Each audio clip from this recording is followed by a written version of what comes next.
Hello everyone, my name is Nazma. I am studying 8th class. My project is Variable Heartbeat Electric Device. My guide teacher is KRS Chandra Reddy sir. Components of this project has pulse sensor, microcontroller and buzzer.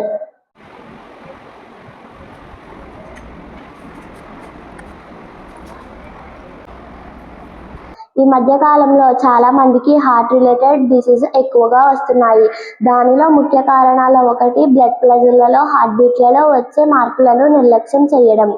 Heart బీట్లలో వచ్చే abnormal చేంజెస్ను monitor చేసి పర్సన్ను alert చేయడం ద్వారా ఈ ప్రాబ్లంను కొంతవరకు solve చేయొచ్చు. దీనికోసమే నేను ఈ డివైస్ను తయారు చేశాను. ఇది ఎలా వర్క్ చేస్తుందో నేను ఇప్పుడు చూపిస్తాను.